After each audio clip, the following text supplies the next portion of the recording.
Hello, this is Jennifer Chamberlin, and I am so excited to welcome you to my mixed media challenge, step 1. I have a canvas in front of me.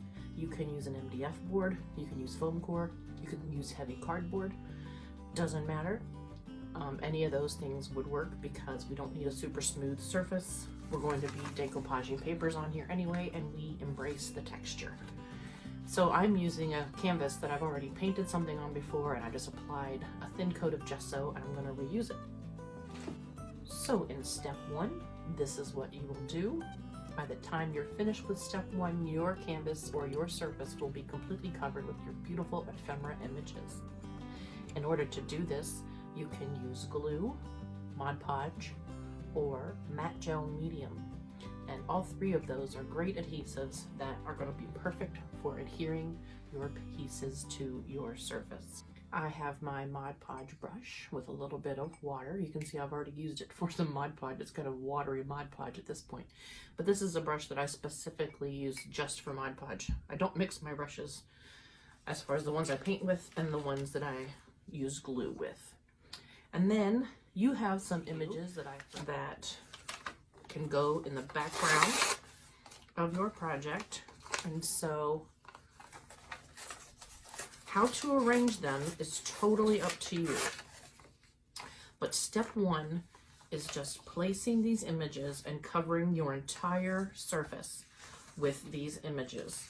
So you may have sheet music, you may have botanical images, you may have a dictionary page, you may have an old postcard image. There were some old writings from letters, envelopes, flashcards, so many different things. And at this point, I'm just going to encourage you to get creative. Think about the images that you like the best. The ones that are going to show the most are the ones that are going to be at the top of your canvas. So right through this area here, you're going to see quite a bit of the image come through. And you want those to be things that bring you joy. So I'm going to start with this pretty image of flower bulbs.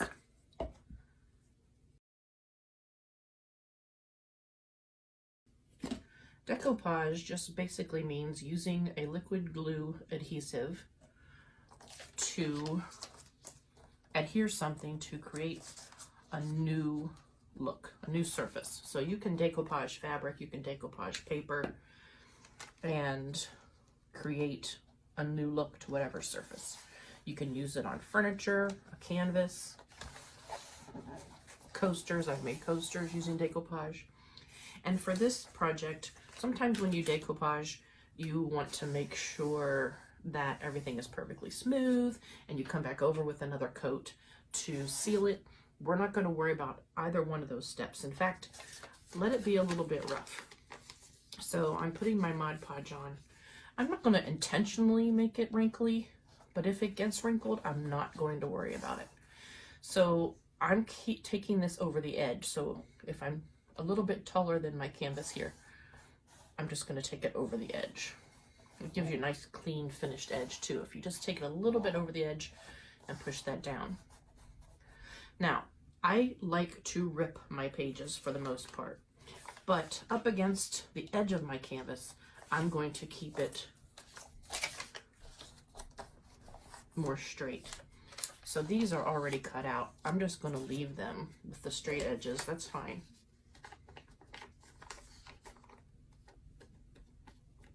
And you see how I'm just kind of roughly slopping on that Mod Podge. It's getting on my fingers. I don't care. In fact, because it's on my fingers, it allows me to just take and spread a little bit on top and just push that down. So you can see that I like the botanicals. But now I'm going to mix it up a little bit because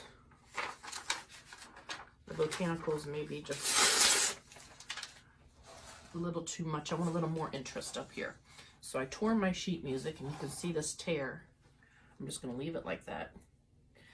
And then I'll do the straight edge right against the edge of the canvas. You can adhere, you can put your Mod Podge on with a brush like I'm doing. You can also use a palette knife. A sponge brush will work really well.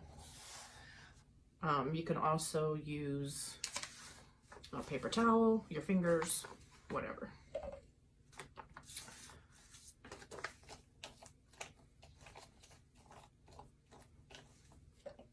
So step one is just having fun pasting your papers all over your canvas to make a really attractive background. See how my paper just ripped right here? I don't care. I'm fine with that. But step one is using the papers to make just a really cool, vintagey looking background. So these are actual book pages. Let's decide which side I want.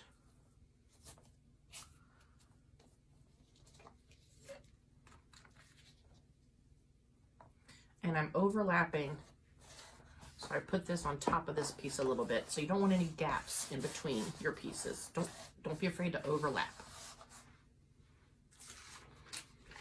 I'll go ahead and put this. You know what I might do is just rip this and just use it in pieces.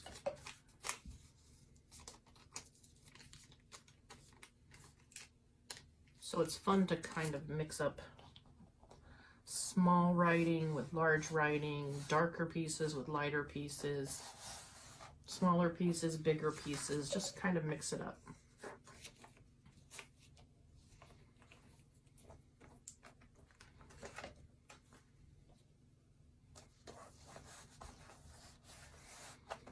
In other words, you don't want to have all of your botanicals over here and all of your sheet music over here.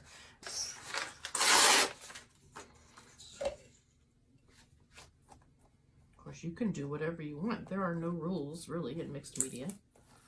Do whatever you like and what speaks to you. I love this vintage handwriting from this letter. I hope you all enjoy that. This is kind of wrinkly, and I like it. And you'll see in the steps that come next why we don't mind this being a little bit wrinkly.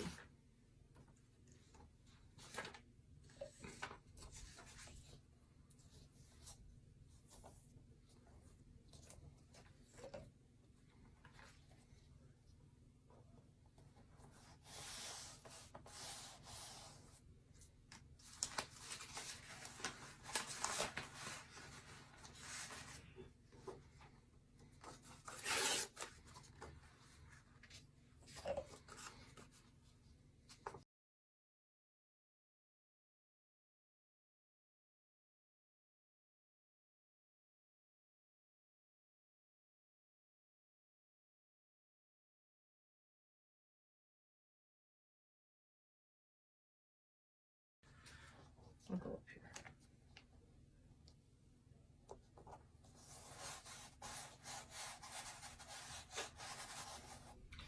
So a lot of the bottom part of the canvas is going to be covered with our container and the green and the flower arrangement.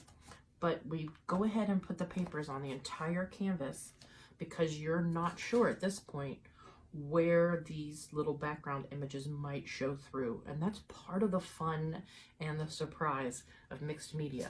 You just don't know what images might pop through.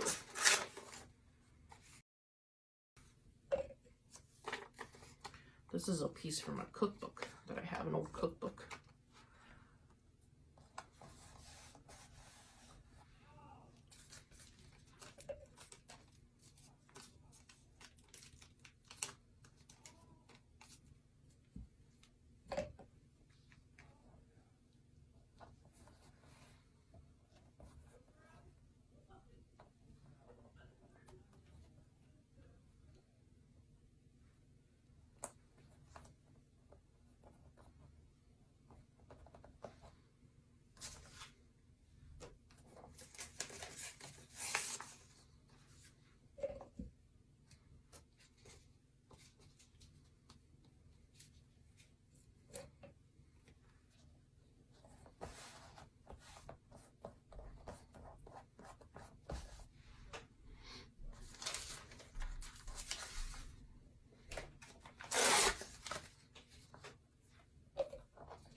you'll see how I brought the bottom part of this just over the edge a little bit, and I'm just tucking that down over the edge.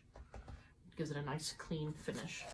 Got a little Shakespeare here. I think I'll put that towards the top.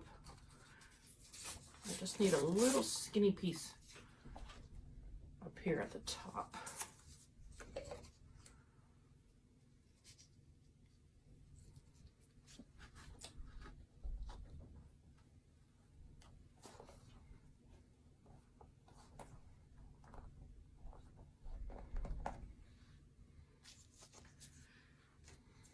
And I need another skinny piece right in there.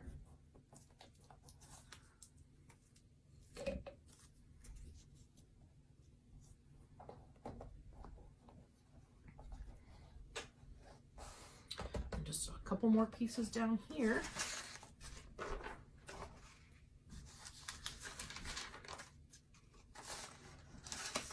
A little more sheet music.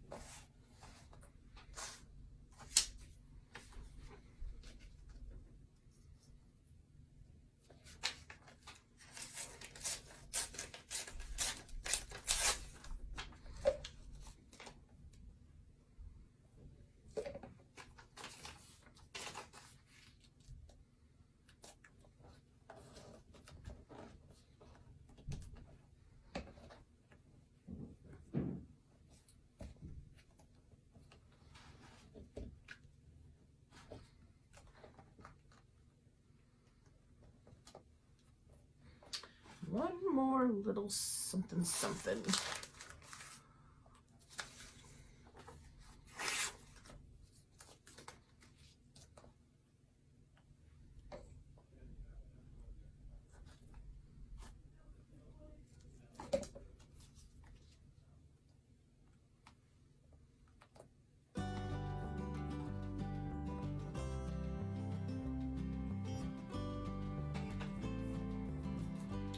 And there you go. That is step one. Well, welcome back. This is step 2 of our mixed media project. In step 2, I have the canvas that's covered with our ephemera. It's now dry. I have a few pieces of wax paper. You can use parchment paper. And I've just torn them into sizes about like this. Some bigger than others, but they're large enough that my hand can rub on some paint, and you'll see what I mean by that in just a minute. I have a paintbrush. It doesn't matter what size or shape of your paintbrush. You just want to be able to apply your paint onto your parchment paper in a nice swath of color, and then we're going to use this as a stamp to stamp the color onto our canvas.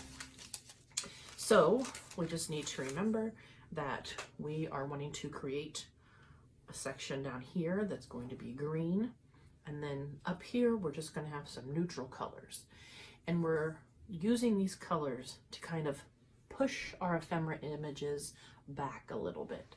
So we love them, they're beautiful, but to bring our whole piece together as a cohesive, beautiful, attractive work of art, it's going to be necessary for us to just do a little layer of paint that just kind of blends everything together, pushes the images back just a little bit so they're not coming at you quite so much, and just kind of, they just kind of whisper behind everything else that's going on. So we're going to start with the top section, which is going to be our neutrals. And you can see here on my palette paper, I love to use palette paper. Palette paper is very similar to wax paper. It doesn't let the paint soak into it, and it just creates a nice little surface to use, nice and flat, just easy to use. So I'm going to start with Buttermilk. This is a Deco Art color by Americana, and I'm painting it onto my waxed paper. So just a thin coat right onto my waxed paper. Now before it gets too dry, Don't mess with it too long or it's going to dry up on you. We're going to flip that over and just pick a place on your canvas, lay it down, and rub.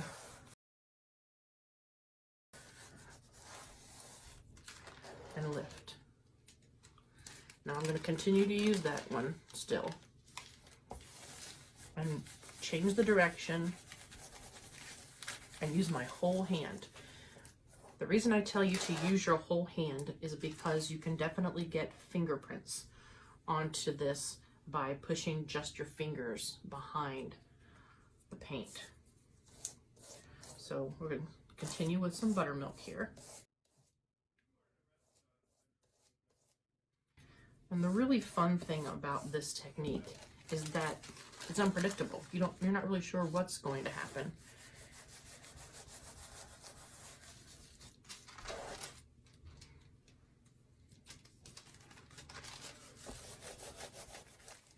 I'm still using the same piece, but you may find that after a few times it starts to tear a little bit and get a little bit flimsy and weak.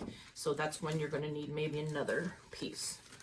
So I know that I just put a fresh coat on. So wherever I put this is going to put quite a bit of the paint. So I want to be careful a little bit about what images I'm covering up, because there are some that I like especially well.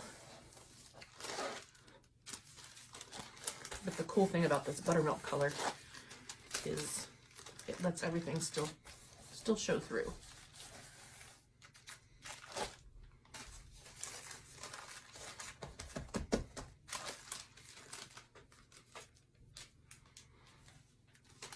I think I've used that piece up enough.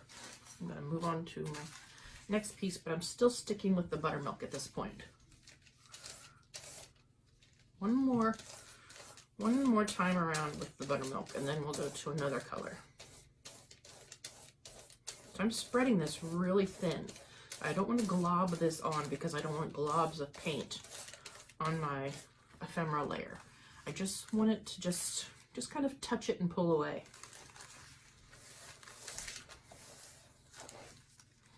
So you can see here, I'll hold that up. See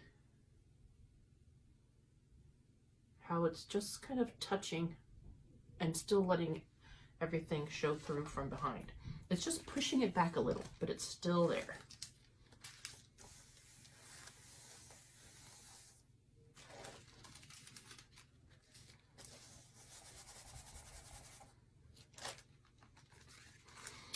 And now I'm going to move on to, this is antique white, a little darker than the buttermilk. Just a thin layer. This is a little darker, so I'm just going to be careful the first time I go in with it.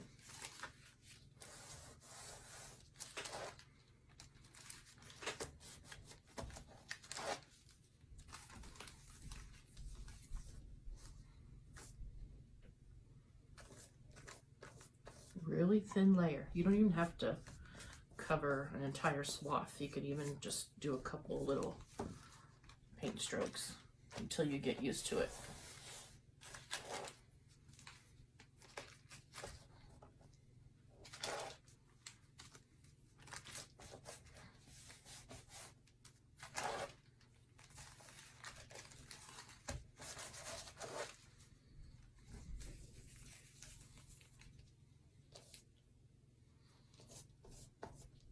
I just love this technique. It's so fun.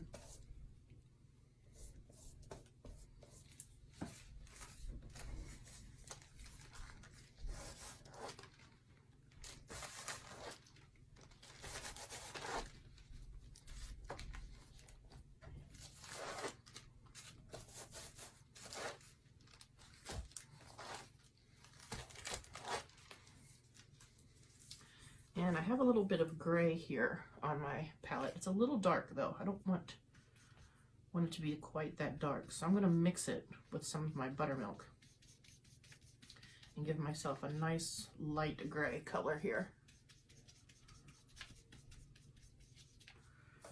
And we're going to go in with a little bit of gray now.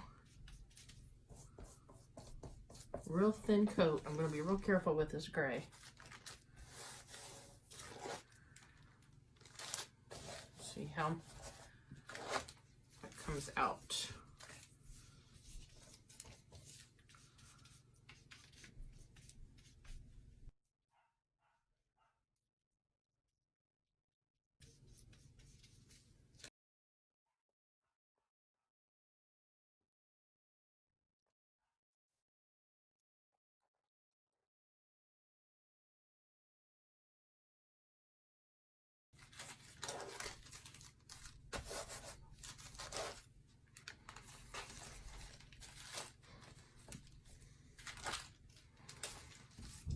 If you find that you have put a spot on here that became too thick, too clumpy, too much paint, that covered too much, you can go in with a baby wipe, wipe some of it away. It's better if you do it while it's still wet. If it is dry, you may be able to rub a little bit of away with a baby wipe really gently. You can also try with a wet paper towel or a wet washcloth. But I wouldn't worry about it too much. There's going to be more layers that go on here, so do not fuss or worry about it too much. We're going to leave that for now. I'll give you a close-up of how that looks at this point. And then we're going to move on to the bottom section that's going to be green.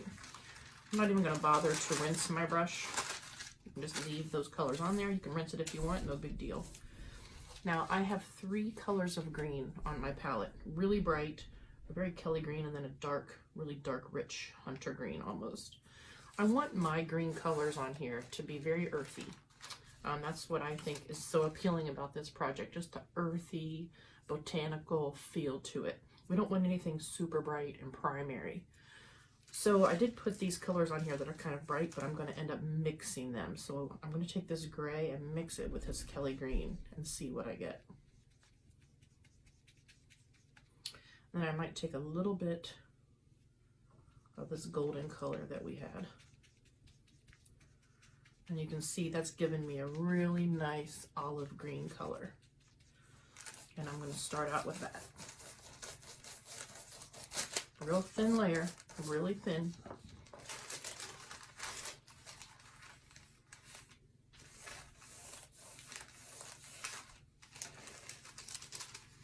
And we'll start building our green section. Now we know that our green section, I'm going to go ahead and mark off. We want it to come to about right here. So I'm going to build my greens up to that line.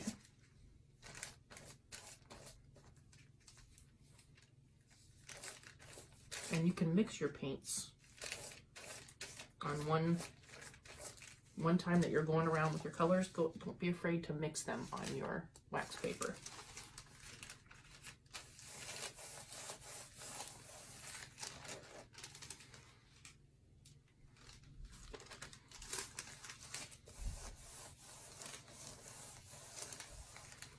You're going to want to be careful that you don't let any of your wet paint or your wax paper get over your green line and onto this part of your canvas. Now, we are going to be covering up a bunch of this with our container and our flowers, but just something to be aware of. Make sure you keep all the green paint on this side of your line.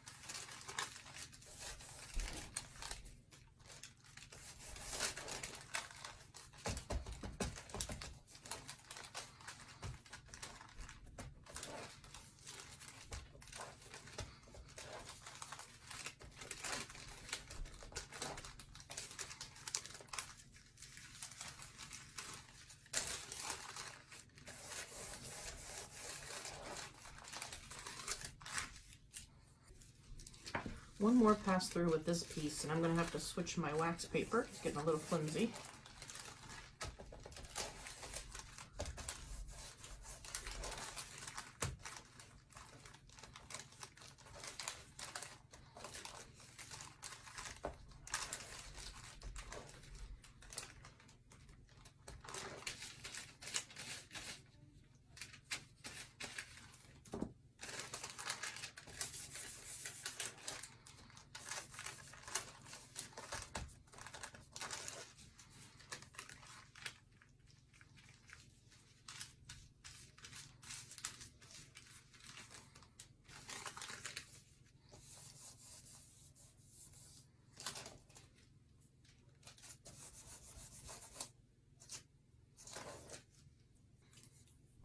and you can see the texture from the papers providing that really cool pattern and look to how our paint is appearing and kind of mottled looking because it's not going onto a perfectly smooth surface. That's what brings this really cool effect.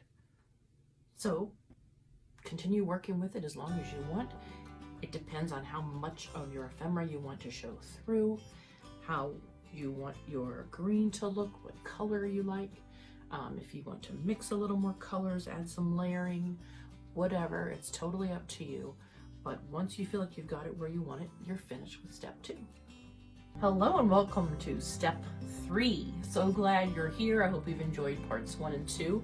And now we're going to move on to our box for our flowers and our leaves and everything. And it's super exciting now to move on to the next step. And what we're going to do is just take a pencil and we're just going to sketch in our container. And our container is going to be kind of a rectangular shape where part of the container goes onto our green and then part of it comes above into this neutral section. So my container is a rectangle on my original, but you can feel free to angle your container out like this so it kind of makes a container shape like this, or you can round it out. Feel free to do whatever you want to do. Today I'm going to mix it up a little bit and I am going to just kind of angle out the sides of my container. And see how I'm just doing this pencil really rough. No big deal. And I am just going to measure and see if I have this pretty well centered.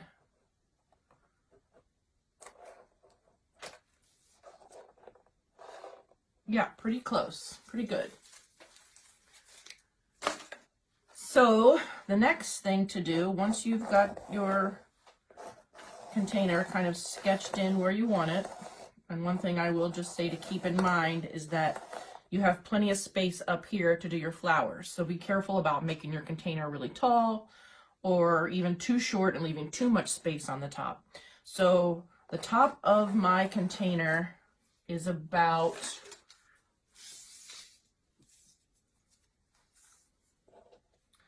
3.5 inches above the green surface. All right, so that is a good measurement to go by. And it also is going to verify that it's not crooked here. I got each end over here of my container is 3.5 inches above my green surface here. And I have white paint on my palette, and I have my palette knife. And I had told you before, if you didn't have a palette knife, an old gift card or credit card would work fine, and it absolutely will. So you can just see that my palette knife is just a flat piece of plastic. This is my wedge palette knife. I like using this shape for this project because it allows me to really get up into the corners of my container, and the same will be true if you're using a gift card or a credit card. The same will be true for you. You can always cut it, so you can see that this is fairly small, so you could always cut your credit card in half or something so you don't have too wide of a piece to work with, and it'll just give you make it a lot easier for you to get into those corners. So I'm just going to use regular white craft paint. Don't need to use anything special, and I'm just going to go in to that paint with my knife and just get a little bit on my knife and go right into my container and just start making these short strokes.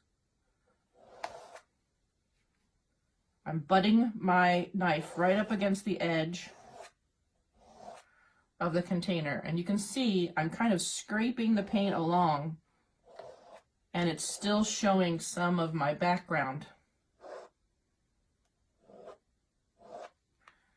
And I'm just going in random directions so that I can fill in the container from the edge in.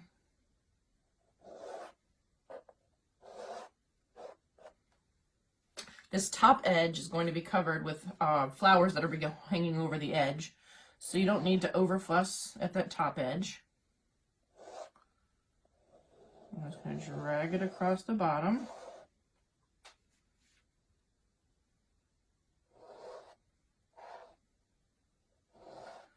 And if your paint clumps up or it makes a little bit of texture as you're dragging, don't worry about it, embrace it.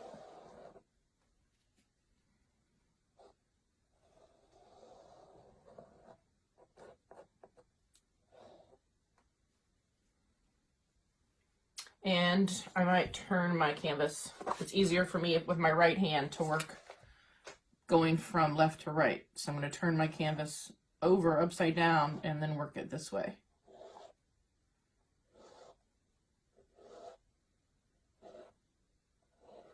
And the reason the palette knife works so well with this, and if you've gotten this far, you probably can already see, if we were using a paintbrush, it would, number one, leave paint strokes, and number two, it wouldn't give this cool effect where it's picking up the texture of the papers.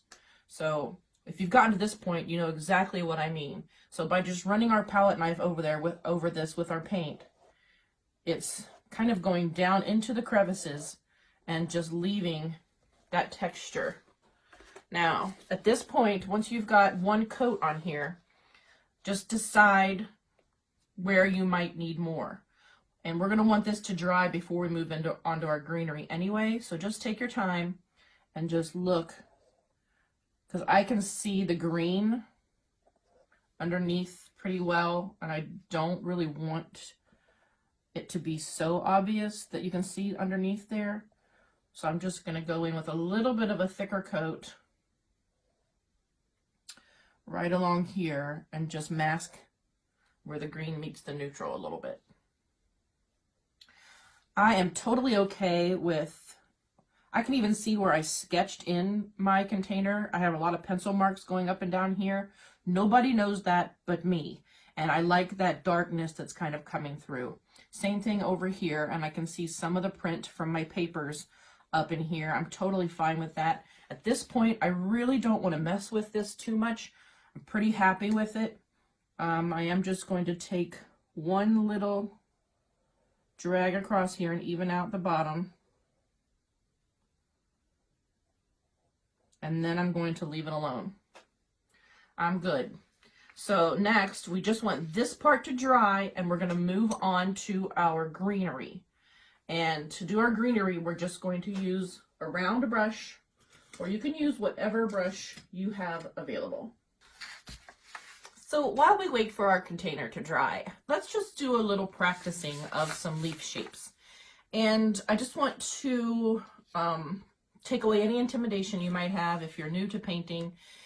The key to these leaves and your foliage here in your container is consistency. Not so much about making the perfect little shape of leaves, but that whatever leaf shape you decide on is consistent throughout your stem. So in other words, I'm going to go into my green over here. I've got several different greens. I like to just mix them up.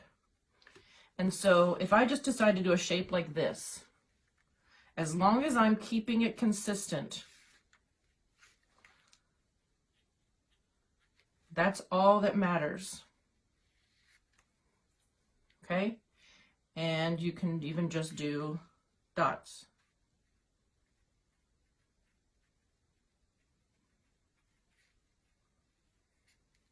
So as long as that shape is consistent, it's going to appear like natural foliage. So I would encourage you to just take your brush at this point with a practice piece of paper and just play with some shapes. See what works for you, what comes naturally. So you can just even do straight lines.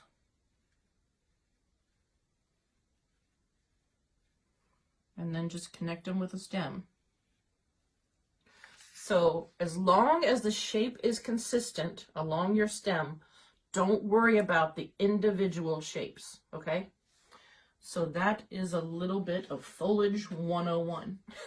And now we can go to our canvas.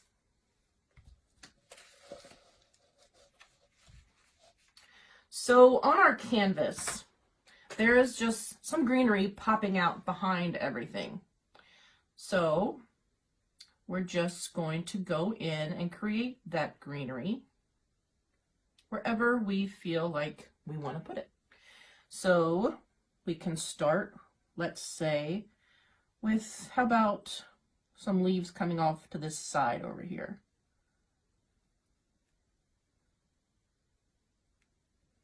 And again, I'm just keeping it consistent.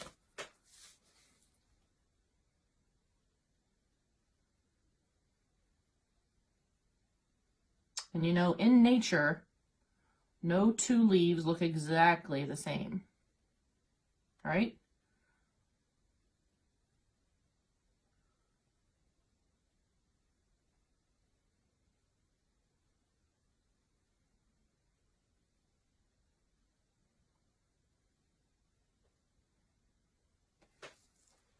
And this is just the first layer. So just go ahead and have fun and play with your leaves and what you want your foliage to look like. And we're going to come back with more on top of that. And it's going to start really coming to life with additional layers. So right now, just lay down those shapes.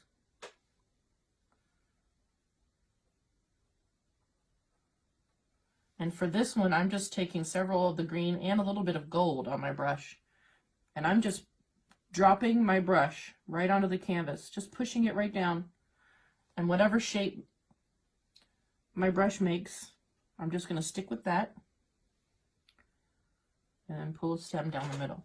So you can see there that my leaves don't necessarily touch the stem. And that's okay. It's almost like a stencil effect.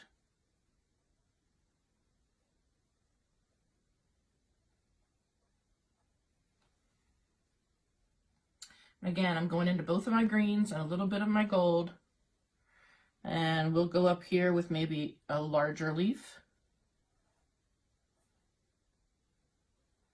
Every now and then I get my brush wet when I'm painting, especially on this paper that's kind of rough and the texture might give you a bit of a hard time keeping your paint where you want it. So a little bit of water on your brush will help. Just a little bit, not too much.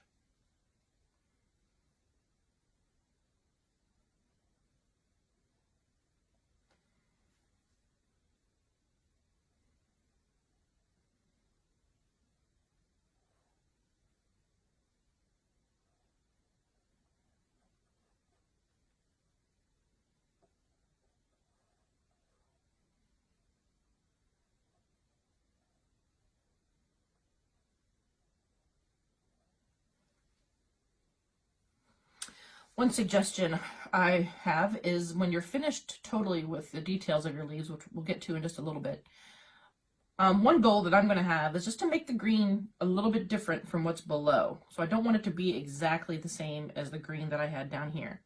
So when I get to that point, I'm going to change it up just a little bit.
go into my yellow now and just add a little interest to each one of my stems of leaves.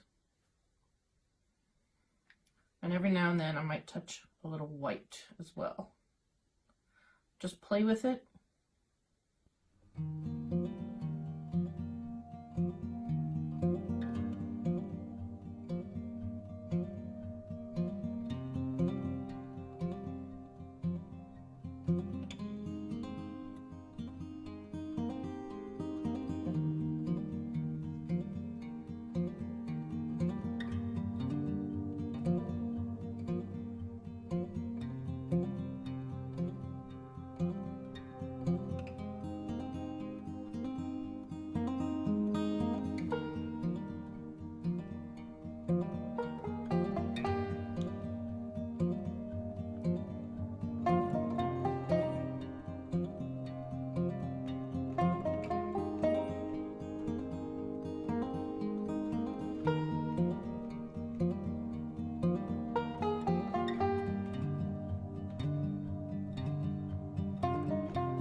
Not worrying too much about what's going on here in the middle because that's where our flower blooms are going to be.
So once you get your container where you want and you get your greenery the way you want, it's time to let this dry. That's the end of step 3. And next we'll have step 4 and we'll start laying in the beautiful colors for our flowers. Hello and welcome to part 4 of our mixed media challenge. I'm so excited that you're here. That means that you're enjoying yourself and excited to move on to the colorful flowers of our project. On my palette paper, I just have a few colors. I have a red, a gold, a purpley plum color, and a gray.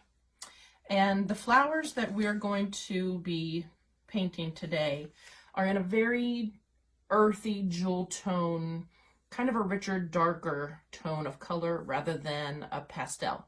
Now, totally up to you what you want to do, but I believe that what makes this painting so rich, deep, and effective and goes so well with the vintage images is that kind of vintagey feel of the darker tones. So that's just how I'm going to do it, but of course, no rules. You can do it however you want.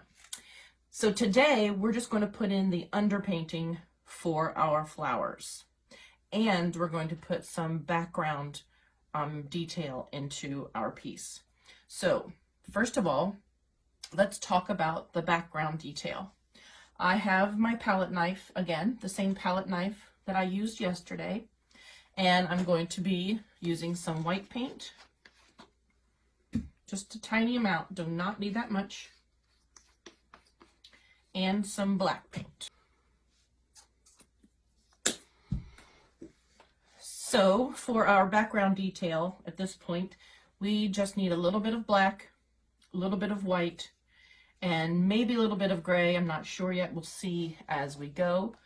But we're going to start with our white, and we're going to go back to our palette knife again and just get a little tiny bit of that white, even smaller amount than what we did when we did our container.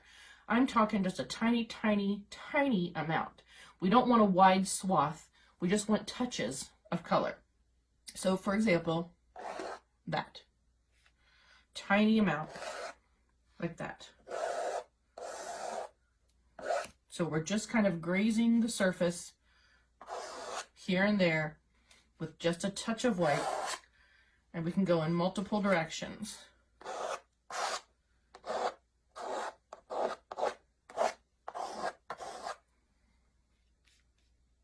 Remember, it's easier to add more paint than it is to take paint away. So don't put a ton on your knife.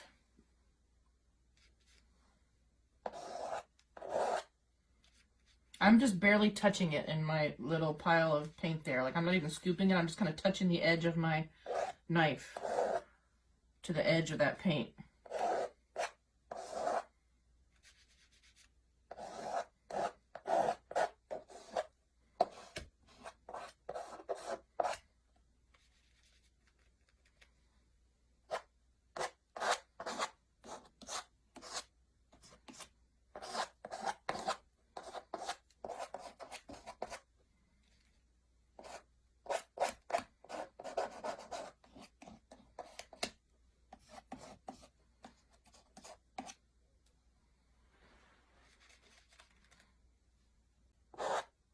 And the reason we're doing this step before we do the flowers is because we don't want to do this step around the flowers. So it's naturally going to be that the flowers will kind of cover up some of these images. And that's how it would naturally be, because this is actually in the background.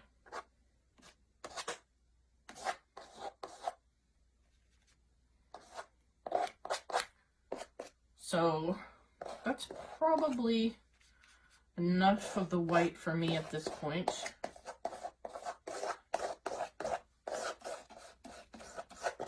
I'm going to do the same thing with the black now, just barely touching the black and just doing some spots here and there. Let that drag and just be really spotty. Just the edge of that knife for your card or whatever it might be. Really random.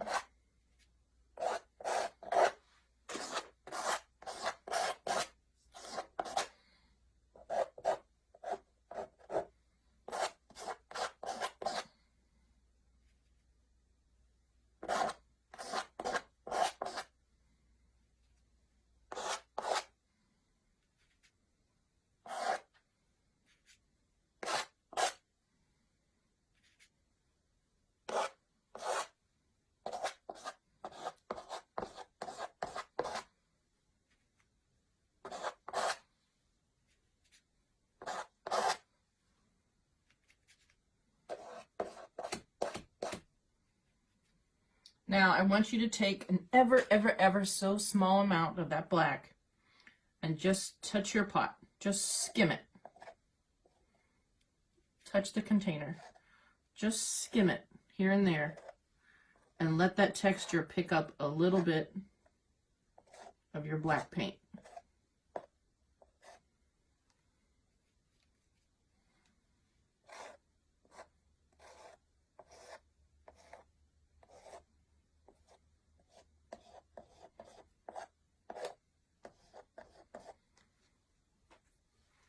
So by just skimming the paint, it's just going to pick up wherever there are any raised areas.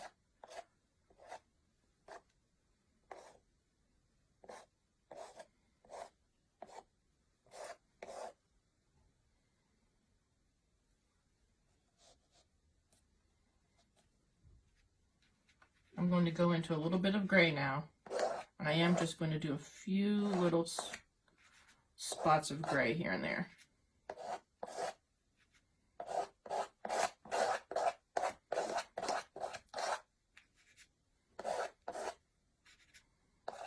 Very subtle, but it's there.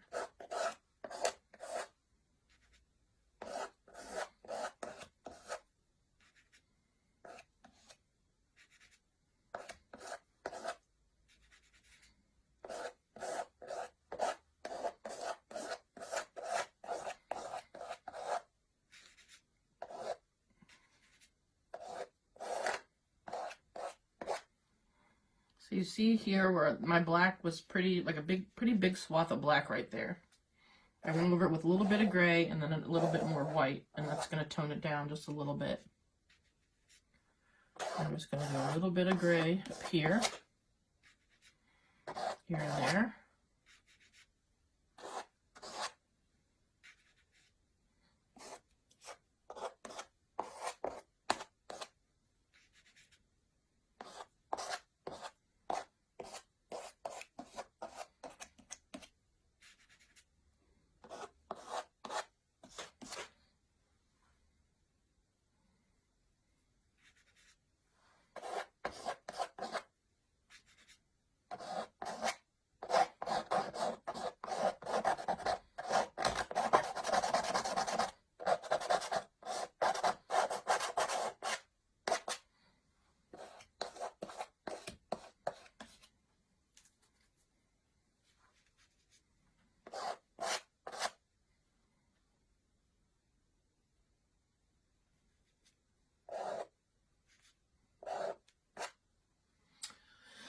Okay, we're ready to move on to our flowers. And like I said, we're just going to what we call rough in our flowers.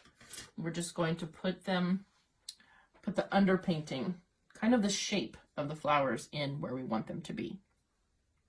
So I'm just going to start out with my red here, and at this point I'm not really worried about the colors because we're going to come on top with some other colors, but I'm going to use the color that I generally think I'm going to be using.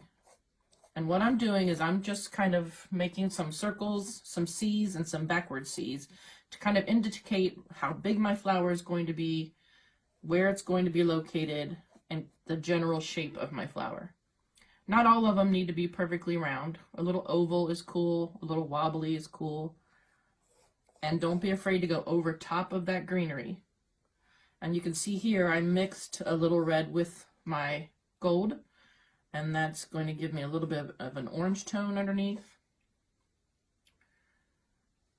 We'll have one over here, and that's okay if these overlap.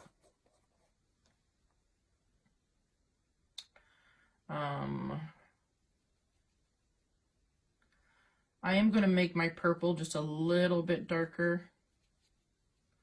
I just touched a little bit of black into that purple.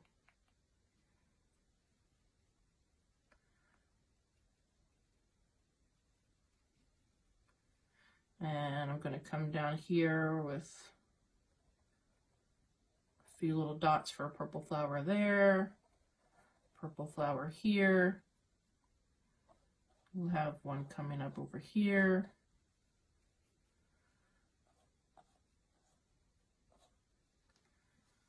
One up here.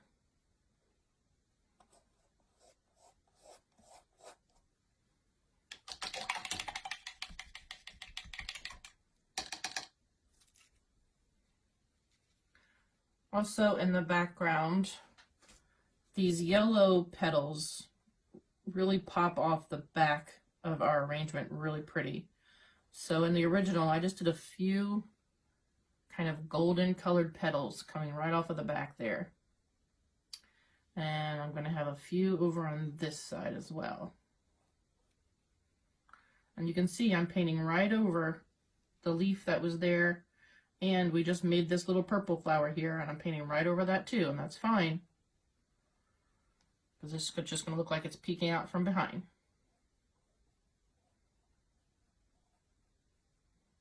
And I picked up a little purple when I sketched this in, no big deal. Okay, and then we have a little bit of yellow coming out from under these here.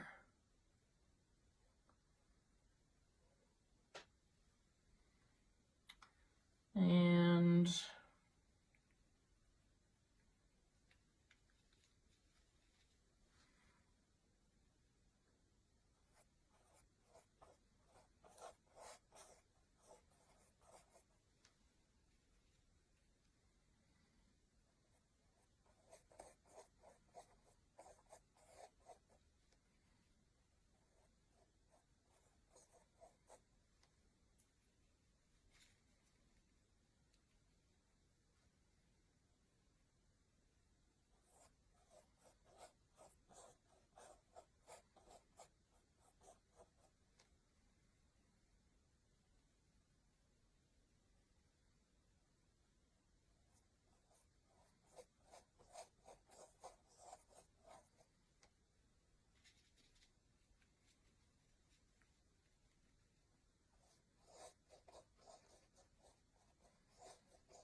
so you can see these are not finished. These are just underpaintings. These are just sketches kind of indicating where our flowers are going to be and giving us a general idea of the color that each flower is going to be. So some are a little more red, some are a little more orange. We've got our purples and our yellows.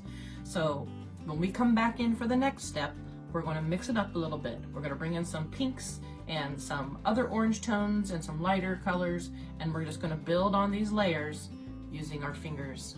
It's going to be super fun. Can't wait till you come back and see you then. Welcome back to the Mixed Media Challenge. This is step 5, your final step, and we're going to bring it all together today. And I'm so excited, I simply cannot wait to see your finished piece. We are ready to start adding some details to our flowers. This is going to be so much fun. Now, to get that started, first I want to let you know that I've added some colors to my palette. I've brought in some lighter pink, some orange, some brighter yellow. I still have my red, my gold, my purple, and some white, and of course I have some black. So speaking of the black, let's go right in with our finger into the black. And with each of these flowers, we're going to decide what direction they are facing. So in other words, this flower right here could very well be looking up. And if it's looking up, I want the dotted center to be towards the top. So don't necessarily think that every single flower has to have its center literally right in the center of the way your flower is painted. So this one can be looking down. See how that all of a sudden gives the impression that it's looking down? This one can be more this way. So I'm just taking a dot on my finger to just give myself an idea the direction that these flowers are facing, okay?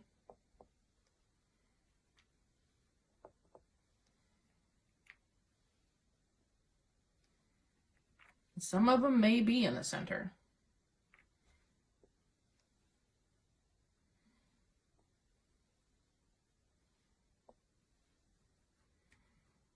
Okay, now that's going to help us gauge how to do our flower details. So let's go into this one right here in the middle, for instance. I'm going to go right into some of my red and pick up maybe a little orange too, and maybe even a little pink on my finger. And based on where that center point is, I'm just going to start kind of swishing these curved shapes around that center. Now I'm doing this slowly so you can see what I'm doing. But honestly, this comes out better if you just don't think too much and just go with it. So basically, I'm just going in curved motions around that center point, okay?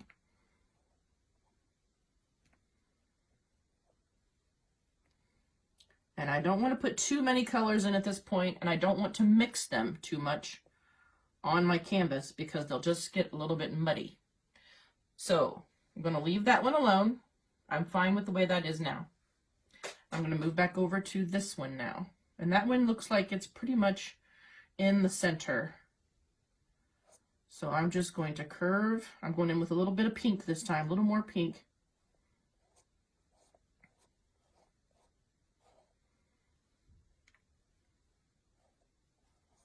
And a little bit of red on my finger.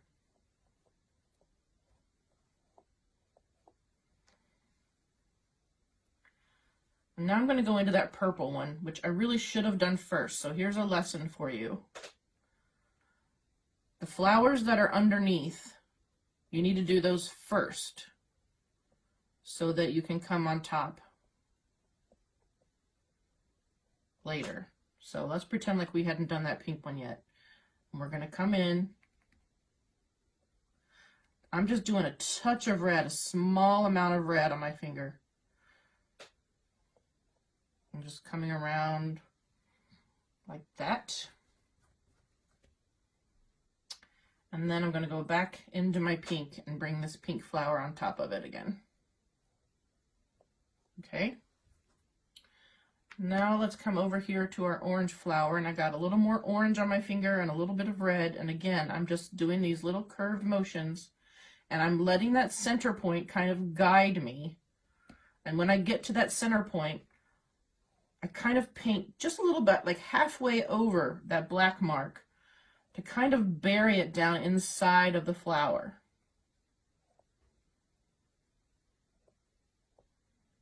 Don't get too caught up in trying to make these look just like flowers, okay? It will all come together. And then this one's kind of looking up, so watch how I just curve, and I'm going to take and cover up that little black dot just a little bit so it looks like it gets kind of buried down inside of my flower bloom. I'm going to add a little orange highlight.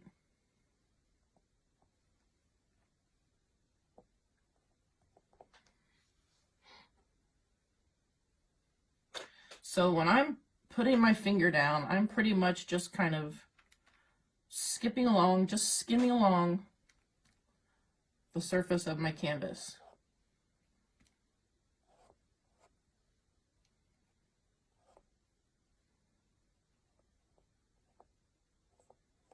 I'm picking colors kind of based on what we had laid down before. So we'd put red here before. And then I'm going to come back maybe with a little bit of pink and just touch it a little bit. So next we have an orange one, and notice I'm never rinsing off my finger. I just keep using it. I'm kind of running out of orange, but I'm going to get a little bit more. The problem with a lot of oranges is that they are really transparent. So be careful and don't glob it up trying to make it cover completely. It's just not going to happen with orange. So we'll come back and add a little bit to this. So I'm just kind of barely touching, pulling that orange around the center, maybe touching a little bit of red.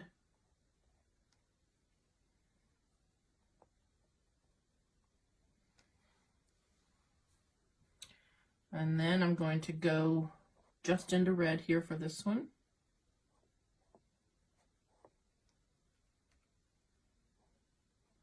Looks like it was kind of facing this other direction. You can see my black was still a little bit wet and I picked that up. I'm going to make it work for me. And I'm just going to pull that black into my swirls around the flower. No big deal. I'm going to wipe my finger off because I had the black on it. And I'm going to go into some yellow for this one over here. And a little bit of orange.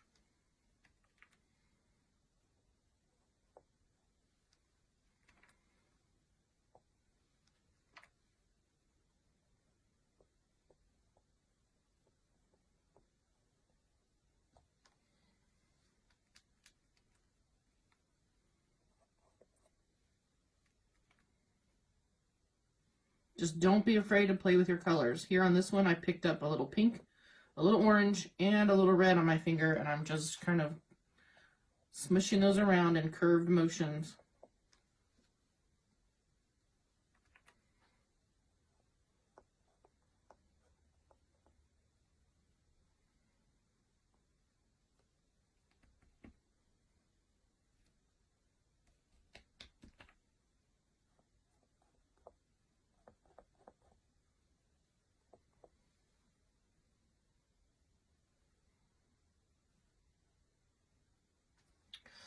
So now I'm going to come back, I'm going to wipe my finger off a little bit, go into a little bit of white, and just touch on each one of my flowers. Just really light highlights of white.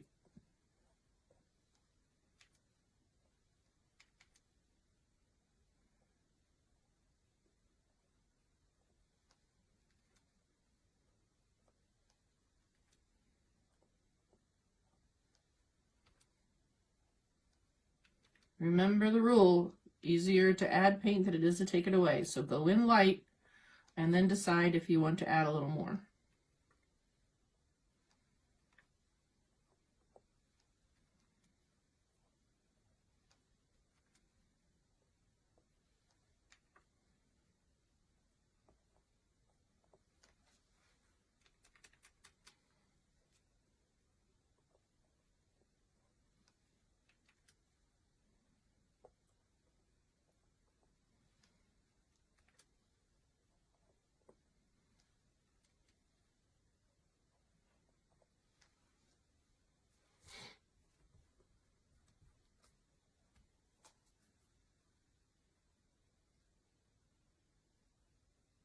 Now I'm thinking about those yellow flowers that we have in there. And I'm just going to pick up a little bit of my pink and a little bit of white with a little bit of my brighter yellow. And just kind of drag that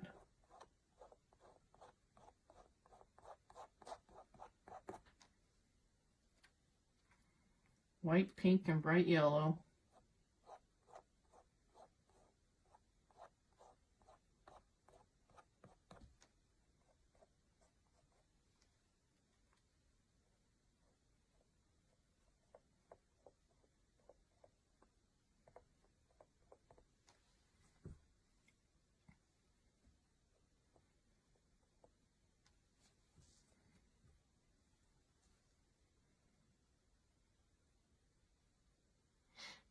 Now back into my white, totally clean, just clean white, okay? So wherever I have a little bit of space, I'm going to make these 3 little white dots with the tip of my finger.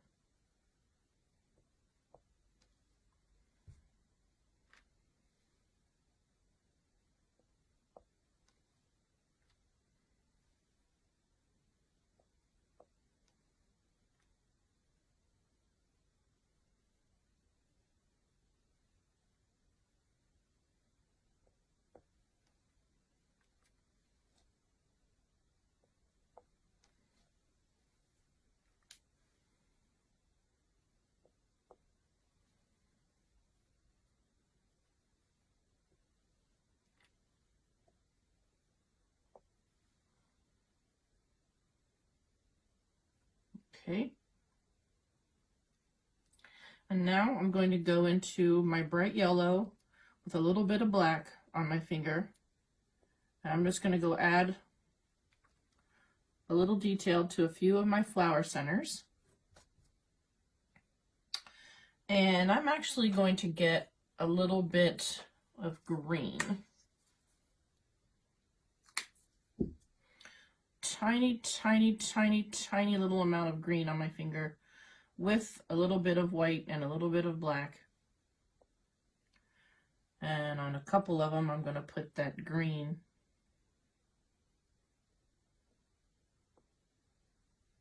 So I'm kind of smushing those centers just a little bit, just making them a little bit less perfect. So a little bit of green, a little bit of black. You could even come in with a dot of white, tiny little dot of white on a few of them.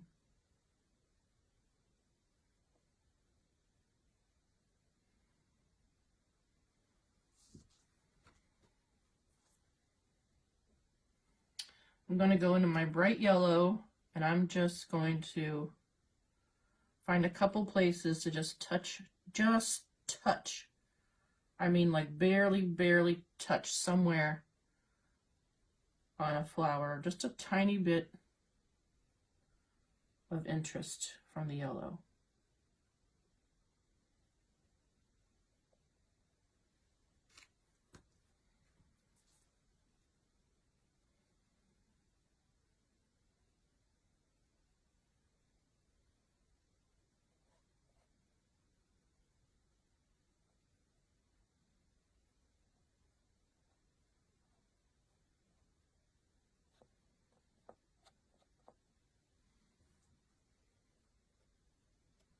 We're going to continue using our finger, and we're going to go into our black paint. We're going to go ahead and add a little smudge of black right here where the green paint meets our neutral section. If you have a little stem of leaves coming down like I do, just go around it. And then still with a little bit of black on our finger, be careful, we just want a really dry touch. We don't want it to be super thick. And we're just going to smudge it around the edge of our container. Less is more.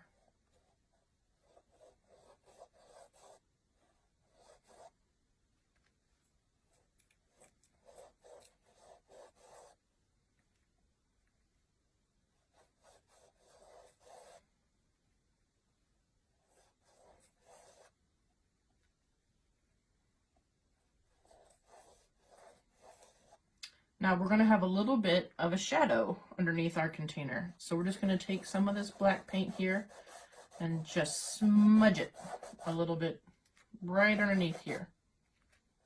Just a little, so you're really having to kind of push it around and smudge it around and make a shadow.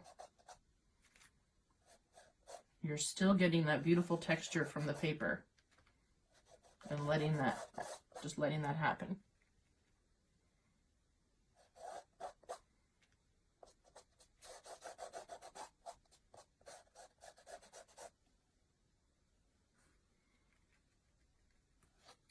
And then next, we're going to take our finger all the way around the edge.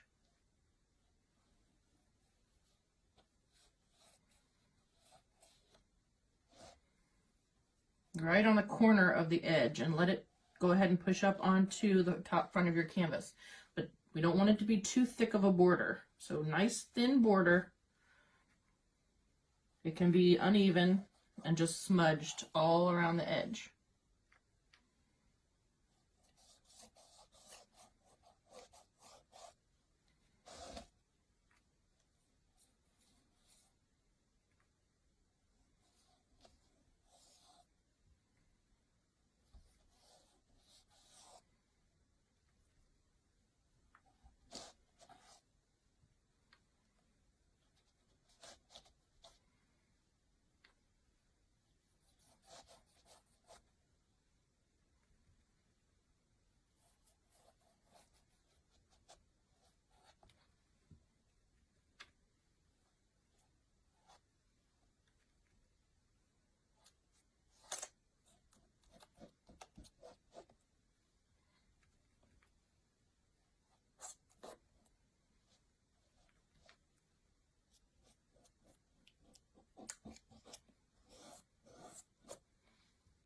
And we're not quite finished with our flowers yet.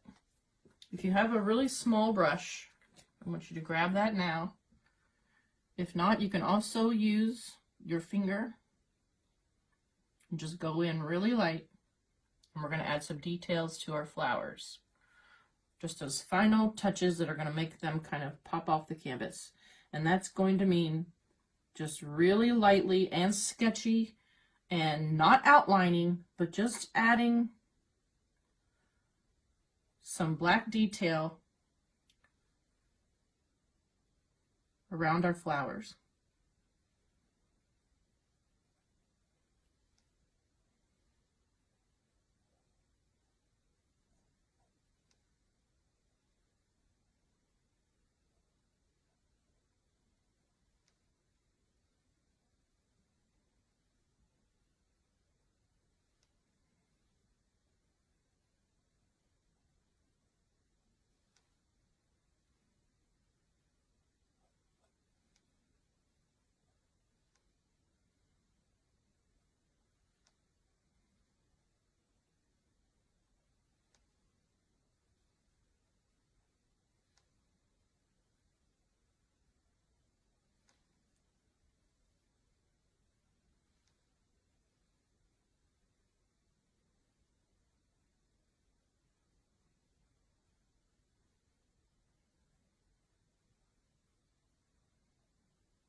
And then I want you to take that same liner brush and just every now and then just add some black detail to your stems.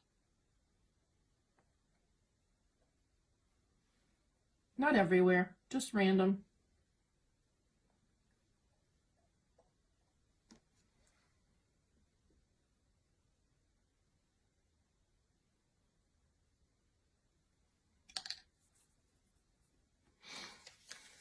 And one last step with our paint. I'm going to take some more white on my finger, and I'm just going to do one little smudge, a really rough smudge of white.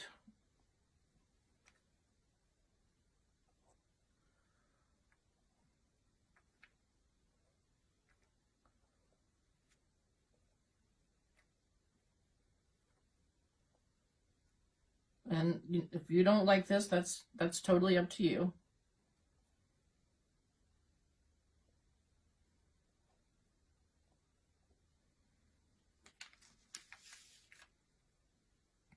And then where we did our little centers, I'm just gonna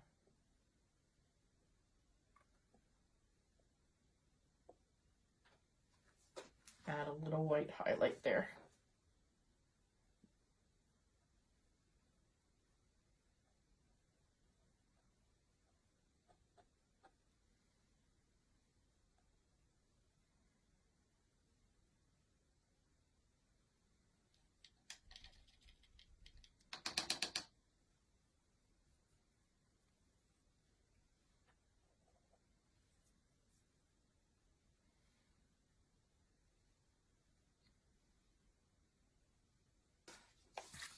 Now for your bloom sign, you can cut it. You can tear it. And I'm going to do kind of a combination of the two. And I'm going to ruler tear it. So I'm just going to hold a ruler down and give it a little rip.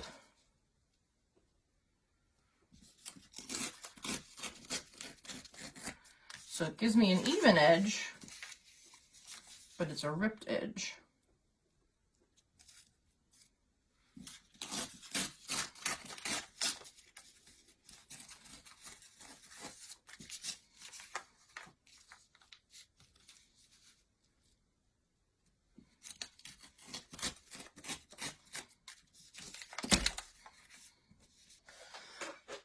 So on my original, I had taken some ink stain, some distressing ink, and used it around the edge of my little sign, and that's optional. You don't have to do that. And you can also take your finger with a little bit of really watery paint and go around the edge, or you, like I said, you could do a tea bag and just kind of dye the edges. But today I think I am just going to leave my edges just kind of torn the way they are, and go ahead and glue it on. And there we go, we're all finished. I hope you enjoyed yourself with this mixed media challenge. I hope you surprised yourself. I hope you've created something that you will treasure for years to come. And I hope you will continue to follow me at Artists Unlimited. And I hope you will consider joining my membership, the Maker Bee. And we do projects like this all the time. And just hope you'll keep an eye out for that. I would love to have you there. I hope you had a great time. Please share your art with everybody in the group so we can inspire each other. And I just love seeing what you made. So thanks again for joining me. I hope you had a great time.